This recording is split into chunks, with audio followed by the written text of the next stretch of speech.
Hi everyone, my name is Keely and I'm the owner and creator here at Soy and Shea, and thank you so much for joining me for another gemstone soap video. Today's video is the fourth of the 4 soaps I am releasing for August, and it is one that people have been requesting me for, and it is Lapis Lazuli. Let's go and see how I made it and learn a little bit more about this really popular stone. Alright, so we are jumping straight into this. I have just poured my lye water solution into my oils here. I'm going to give it a little bit of a blitz and then we're going to split it out for the colours.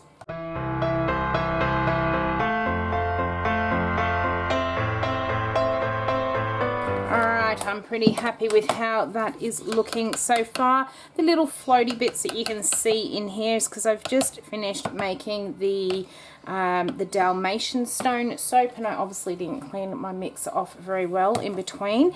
In this jug here I have some blue yonder mica, which I've also put in some titanium dioxide. I'm just going to pour off that much for now. Into this one here I have some opulence mica, which I've also put in some of the extravagance, just to get a really nice rich gold color that has that little bit of sparkle as well. Don't want too much in there. It really is going to be just for a little bit of gold sort of veining in here. And then into this jug here I am going to pour off some white. Alright, into my big container here I have some blueberry mica, which I'm going to put just a little bit of in that one. And then I also have some electric blue from Heirloom Body Care, and I'm going to put some of that in. In fact, they pretty much almost look exactly the same. This electric blue is a little bit tiny amount lighter, but it is a synthetic, so it's got that sparkle through it, which I really want, that blueberry just won't give to me. I'm going to get these colors mixed in and then we will come back and we will put in our fragrance. Alright, so we've got all of our colours done together, and the fragrance oil I am using today is frankincense and myrrh. This stone, as you would have seen from the start of this video, is lapis lazuli, and it is very much so associated with royalty, God's power, spirit and vision. Now I haven't put it into my white because it does have 0.6% vanillin in it, and I don't want that white to discolor in there. But I thought because of the sort of royalty aspect of this stone and because of some of the history that goes with this stone, I thought that frankincense and myrrh was a very appropriate fragrance to add into it, because it is so often associated with royalty and sort of those more powerful sort of things throughout history.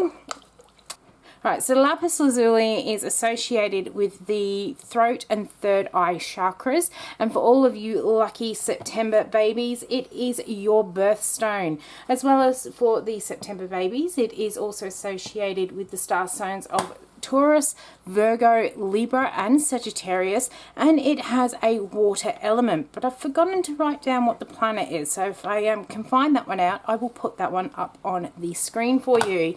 Now it is as I said, it is a symbol of royalty and honor, represents God's power and is part of spirit and vision. It is a universal symbol of wisdom and truth and is known as the stone of universal truth, and it is said to quickly release stress and to bring an inner peace and self-awareness. It also allows self-expression and encourages one to confront and speak one's truth as well. Now what I'm going to try and do with this one is pretty much like I did with the Amazonite soap, and I'm going to try and do that sort of in the pot faux funnel pour and see if we can get our soap to really represent how lapis lazuli looks. So we're going to start with some of that blue. Let's put just a tiny amount of that gold in there. Then we're going to go, this should actually come back to a nicer blue color, not stay that turquoisey color. And we'll put maybe a bit of the white. We'll see how we go. I'm not going to necessarily keep in that order as I pour it in here. I want it to be pretty random, and as you can see we have got more of that these two blue colors than we've got of the white and gold. So I'm just going to keep pouring these in here, and then we will go and get the big mold and we will pour on in.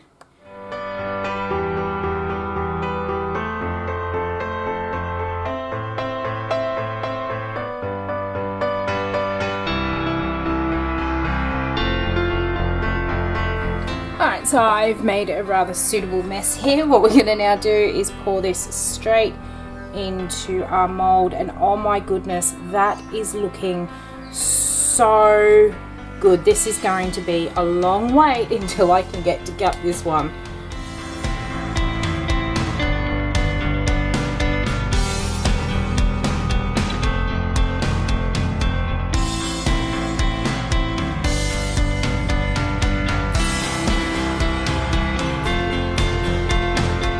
Alright, I'm going to have to leave this one sit here for a couple of minutes just to really firm up, but how gorgeous does that top look? I was going to do a spoon top in it, but I'm not going to play in that any more than what I have. I think that is absolutely glorious. I'm going to leave it sit here for about 10 minutes just to firm up so I can then put the lapis lazuli on the top.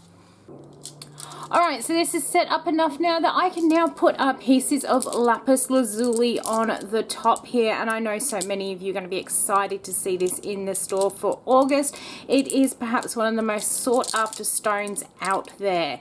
It is a metamorphic rock and it has various tones of blue, which is why I've got at least the two different tones. You can see we've got some really dark royal sort of blues and then these lighter ones as well. And then you get these flecks of gold through there, which are actually pyrite. Your lower grade lapis lazuli is a very, very pale blue and has more white flecks than it does gold flecks. And it's made up of various minerals, including lazurite, which is the blue, sodalite and calcite, which is white, and then, as I said, pyrite, which is gold. For it to actually be called lapis lazuli, it must contain at least 25% lazurite, otherwise it cannot be called lapis lazuli. It is mainly mined in Afghanistan, and they're the highest producers of this, and then other areas include Chile, Canada, Pakistan and Argentina. Now, it is also found in small amounts in Colorado, Arizona and California. Now, it is a very well sought after stone, and as I said, the main area that it is mined in is Afghanistan. But upon my readings of this stone, be very aware about where you are actually sourcing your lapis lazuli from. There is some pretty horrific things that I have been reading about how this is mined, some of the going-ons that go on with at the mines and stuff like that, and there are calls for this to actually be controlled pretty much the same way in which diamonds are regulated as well, just to stop some of the not so nice dealings that go on with this particular stone. So probably I would be looking more to get mine from places like Chile, Canada, Pakistan and places like that. So this stone is highly sought after, as I said, but it was also sought after in ancient times because of this blue color. If ever you have looked into historic things, you would know that blue is a very, very expensive color, and that is quite often why only things like scriptures and that sort of thing ever had blue color. So things like the Virgin Mary had the blue cloak, and it was because blue is such a rare color in those times. And it was this stone, the lapis lazuli, where we first came across ultramarine blue, and that is what this is in here. It has been mined in Afghanistan since before Christ, 7000 BC, and it has been used in jewelry and sculptures. It's also been found in ancient Egyptian digs as old as 3000 BC, and again was used for jewelry, but it was also ground down by the ancient Egyptians to use as makeup. And it's also been found in Tutankhamun's sarcophagus. So it has always been a very highly regarded stone. There are many references in the Bible to sapphire, but what they actually think in biblical times, sapphire was actually lapis lazuli. And going back to the whole ultramarine blue thing, it has been used by artists, and it is still used today by certain artists. Some of the most well-known pieces include things like Van Gogh's Starry Nights. That was used.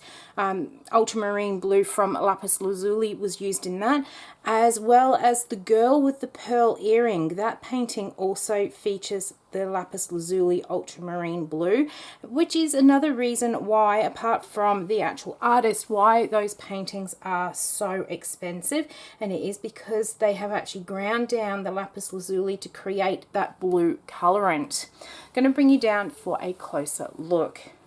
Alright, so here it is up close. I am absolutely loving it. It's going to be a long 24 hours until I can cut this one, but we'll be back in just one moment and we'll take a look at what it looks like on the inside. I am ready to cut into Lapis Lazuli. It has been a long 24-hour wait to get this one out of the mold. I am so excited to see what this one actually looks like on the inside. It smells so good. That frankincense and myrrh has really held well in this one.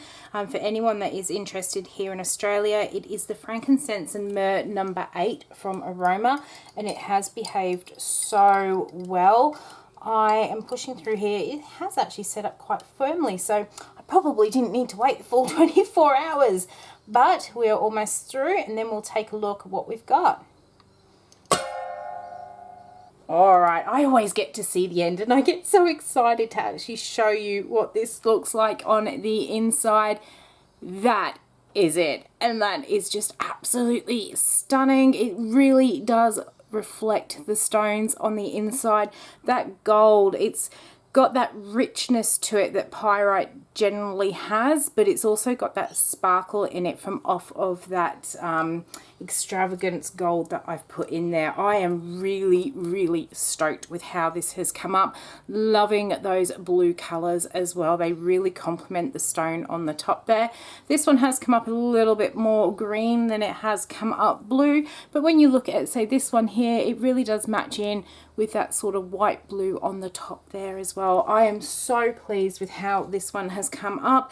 If you've been following along with me on Instagram, you would have seen I put some little teasers of this one up on the in the stories and in the feed. If you do want to see any of those sort of teasers and what's coming up, don't forget to go and follow along there with me as well.